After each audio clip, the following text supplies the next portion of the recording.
São 4 jogadores hoje, bons jogadores inclusive, que estão em uma completa situação de barril na NBA. Sem casa, sem rumo, sem contrato. Esses 4 jogadores são agentes restritos e hoje a gente vai falar um pouco sobre a situação deles, o que é a agência livre restrita, por que eles estão em situação de barril e qual vai ser provavelmente o desenrolar dessa história. Beleza? Vamos lá então. Vamos começar dando nome aos bois, são 4 bois no caso. Ken Thomas, do Brooklyn Nets, Jonathan Kuminga, do Golden State Warriors, Quentin Grimes, do Philadelphia 76ers e Josh Giddey, do Chicago Bulls. No momento a gente vai falar do limbo que esses jogadores se encontram. Por que eles estão sem contrato? Os 4 jogadores são free agents, ou seja, agentes livres restritos. Eles estão meio que condicionados ao time que draftou eles, ou no caso do Quentin Grimes, ao time que terminou aí o seu contrato de calor. Vamos lá. Antes de tudo, o que é um agente livre restrito?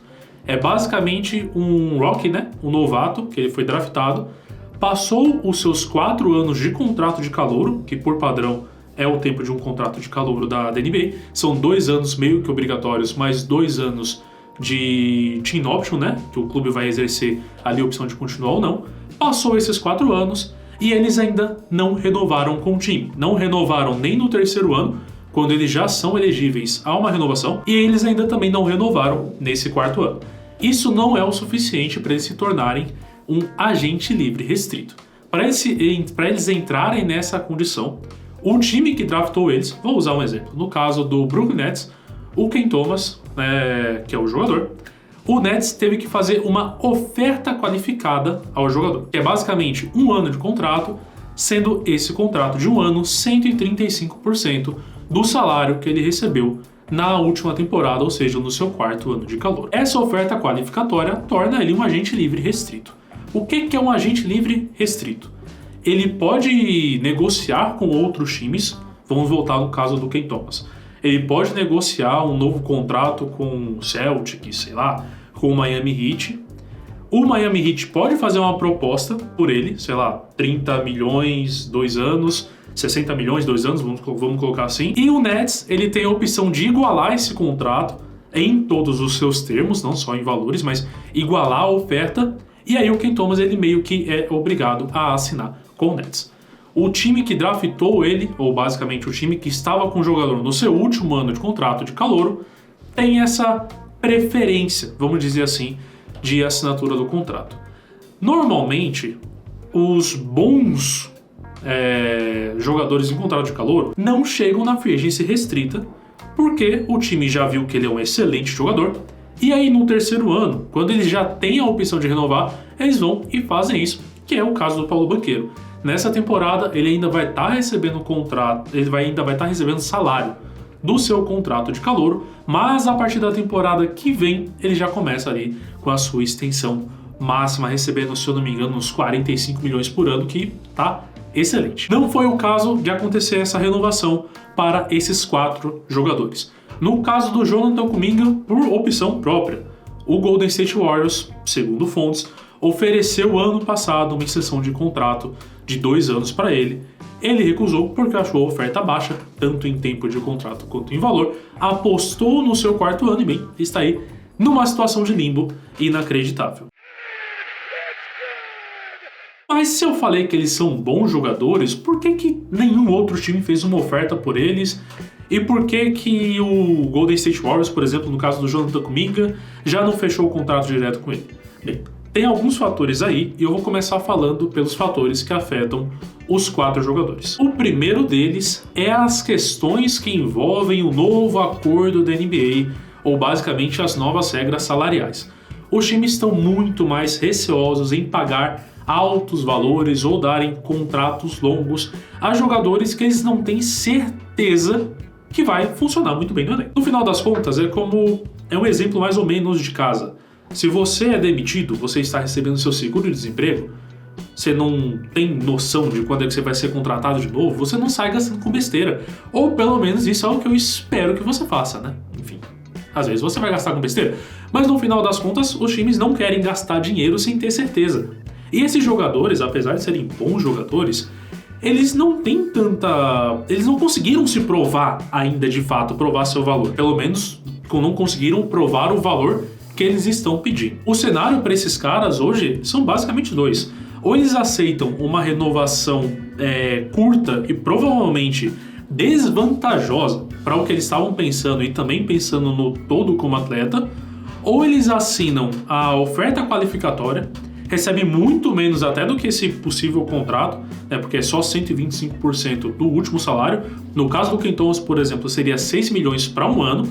Ficam jogando esse um ano nessa oferta qualificatória e vão tentar a sorte como um agente irrestrito na off-season que vem. Só que isso, cara, também é muito arriscado. E aí, no final das contas, entra o limbo que a gente falou. Eles não estão recebendo ofertas boas, não faz nenhum sentido, pelo menos para o Kuminga e para o Cam Thomas, assinar essas ofertas qualificatórias. Eles correm risco de receber ainda menos. Eles basicamente estão tentando, no gogó, com os seus agentes, um acordo que fique um pouco melhor para eles. E aí, para fechar o vídeo, esses jogadores valem o valor que eles estão pedindo? Eles valem a aposta que eles gostariam que fosse feita? E aí é a hora da gente falar especificamente sobre cada um dos casos. Vou começar pelo que eu mais conheço, que é o Cam Thomas. Ele aparentemente gostaria de ganhar mais de 30 milhões e, ao que tudo indica, também ter um contrato um pouco mais longo.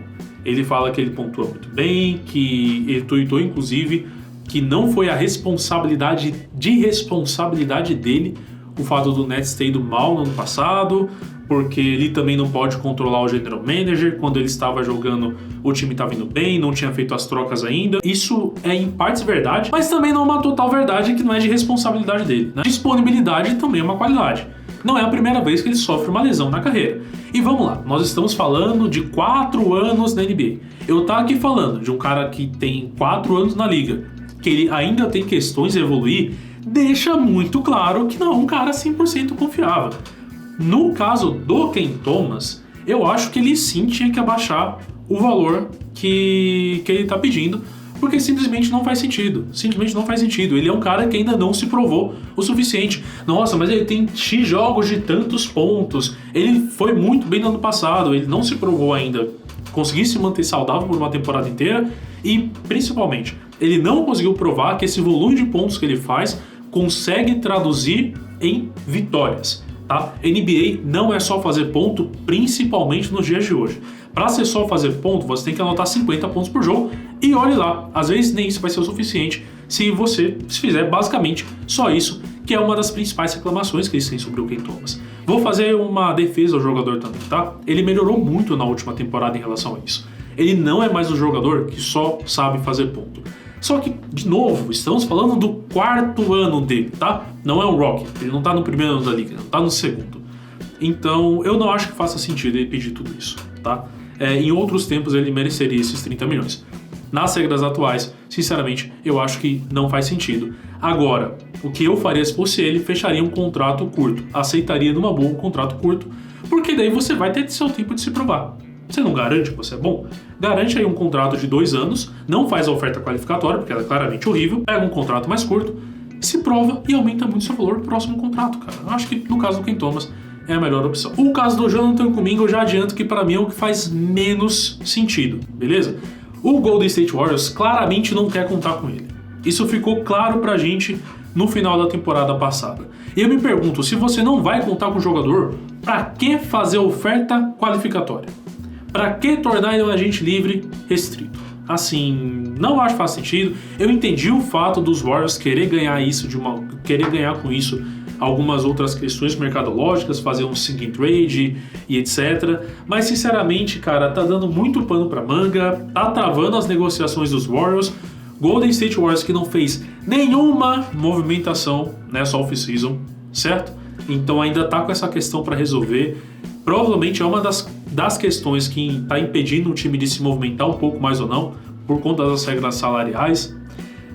Então eu acho que não faz nenhum sentido. Assim, essa para mim é uma história que já era para estar resolvida há muito tempo. Se os Warriors não vão contar com ele, que definitivamente não vão contar, o Jonathan Kuminga tá certo em não assinar essa oferta qualificatória, que ele provavelmente não vai jogar direito, vai ser um reserva nessa temporada que vai começar em outubro. E os Warriors deveriam ter um pouco mais de noção, se é que dá pra pedir isso de algum time da NBA, e negociar o cara, porque sinceramente, cara, eu acho que vai desvalorizar muito o jogador. E, de novo, pra mim ele não faz parte do plano do jogo do Golden State Warriors. Mas assim, uma oferta curta de 2 anos também pode ser que seja bom.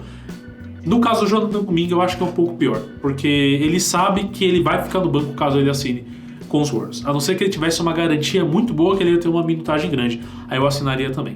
Ou seja, pra mim a solução do Jonathan Kuminga, eu não sei ainda, tá? Ainda não teria uma solução. Se eu fosse agente dele, eu ficaria negociando até o máximo que eu conseguir, porque esse sim parece estar num limbo gigantesco. Vamos falar agora do Josh Giddey.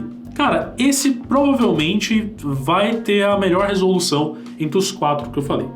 Porque, a não ser que ele tenha uma desconexão muito grande do valor que ele está pedindo com o valor que as pessoas estão oferecendo, parece que o Josh Giddey já tem um valor meio que pré-estabelecido na liga.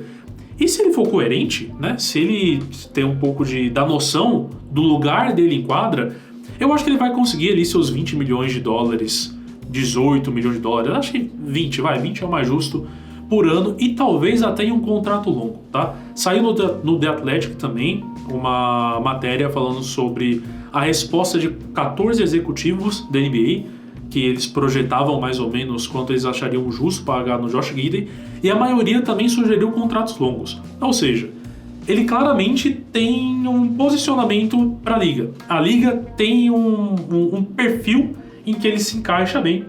Resta a gente saber se o Josh Giddey vai querer se encaixar nesse perfil ou não. Se ele quiser se encaixar nesse perfil, eu acho que tem tudo para seguir no Chicago Bulls. E se o Chicago Bulls definitivamente não quiser ficar com ele, ele deve sim ter mercado em ofertas parecidas em outros times. Basicamente aqui é ele aceitar o local que a liga está dando para ele na NBA. Sinceramente, eu não acho que é um local, não acho que é um personagem, vamos dizer assim, ruim. Para fechar, o Quentin Grimes. Ele é um jogador que está numa posição parecida com a do Josh Giddey. Ele já mostrou qual que é o lugar dele na NBA, pelo menos os times já entenderam mais ou menos qual que é o lugar dele na NBA. Ele deve ter um contrato, na minha cabeça, um pouco menor do que o do Josh Giddey, seja em dinheiro, seja em duração. Se vai ser no Philadelphia 76ers, aí pra mim é uma questão muito grande, porque o Sixers é sempre uma caixinha de surpresas. Então, cara, aí é complicado. Provavelmente deve ser, mas é mais uma questão do jogador entender o lugar dele na NBA. Pro Grimes, eu acho que é um pouco mais difícil entender esse lugar, porque eu vejo um teto maior nele pelos resultados da última temporada. O mês de março dele foi muito bom, o final da temporada foi muito bom. Ele teve alguns flashes positivos ainda no Dallas Mavericks, mas assim, também não dá para considerar muito a ferro e fogo, não dá para levar tanto em consideração finais de temporada, ainda mais o final da temporada do Philadelphia 76ers, que vocês se lembram muito bem, era um time que estava basicamente brigando para perder, né? Isso pode ter desvalorizado um pouco o passe dele, não, assim, pelo menos não no que ele acredita se encaixar. Então a gente tem 2 cenários. 2 jogadores que, pra mim, bastam eles entender a função deles na NBA, entender que esse é o cenário novo, eles vão ter seus contratos justos. Tem o caso do Cam Thomas, que pra mim é uma situação um pouco diferente, mas que eu acho que vale a pena ele assinar um contrato mais curto para tentar se manter saudável e tentar pontuar mais. Eu acho que se ele ficar em quadra, ele consegue valorizar muito o passe dele pela situação geral do Nets. E tem, por último, a situação do Jonathan Kuminga, que pra mim é definitivamente uma situação de barril. Eu não vejo um cenário positivo para o jogador. Comenta aqui embaixo o que você acha sobre o valor desses jogadores. Você gosta do Cam Thomas? Você gosta do Jonathan Kuminga? Você quer ver ele no seu time? Eu basicamente quero ver muito o Cam Thomas no meu time, porque eu sou fã dele. Eu espero que essa situação se resolva. Mas comenta aí a sua opinião e se inscreve para mais. Caso você tenha curtido o vídeo também, não esquece de deixar o seu like, que ajuda demais a gente. Valeu, tchau, tchau, até a próxima.